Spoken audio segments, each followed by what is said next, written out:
नमस्कार बंधुरा आज निये एलाम भारतेर एकटी राज्य गुजराटेर खाबार जार नाम हच्छे ढोकला। मसला ढोकला अन्य आरेकदिन निये आसबो।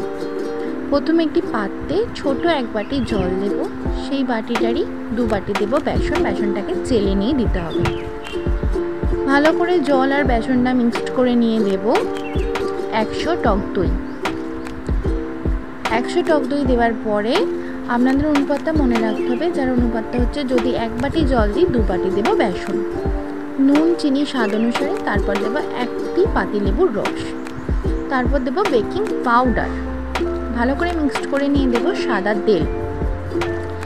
ভালো করে মিক্সড করব। যদি আপনাদের ব্যাটারটা এইভাবে হয়, খুব মোটাও না খুব পাতলাও না, তাহলে ঢোকলার ব্যাটারটা একদম রেডি হয়ে যাবে। তারপর একটি আলাদা পাত্রে তেলটাকে ভালো করে গ্রিস করে নিয়ে ব্যাটারটি ঢেলে দেব। অন্যদিকে আমরা কড়াটা রেডি করে নেব। তার জন্য লাগবে জল আর স্ট্যান্ড। জলটা হালকা গরম হয়ে গেলে যে পাত্রটায় আমরা ব্যাটারটা দিয়েছিলাম সেটা বসিয়ে দেব। তারপর চাপা দিয়ে দেব। হাই ফ্লেমে থাকবে 10 মিনিট আর লো ফ্লেমে থাকবে 20 মিনিট।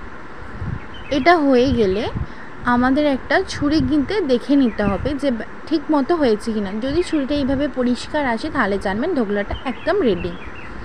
তারপর ভালো করে বের করে নিয়ে ওখান থেকে পিস করে কেটে নিতে হবে। তারপর একটি ননস্টিকে অল্প সাদা তেল, কালো সর্ষে, কারি পাতা আর লঙ্কা ফোড়ন দিয়ে ভেজে নিয়ে তার মধ্যে দেব জল।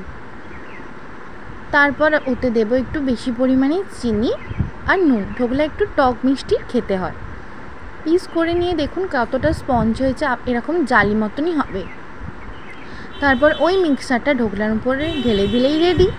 ঢোকলা বাড়িতে এইভাবে সহজভাবে বানিয়ে নিতে পারেন ঢোকলা। তো কেমন লাগলো জানাবেন আমাকে অবশ্যই। আমার চ্যানেলে নতুন হয়ে থাকলে সাবস্ক্রাইব করবেন।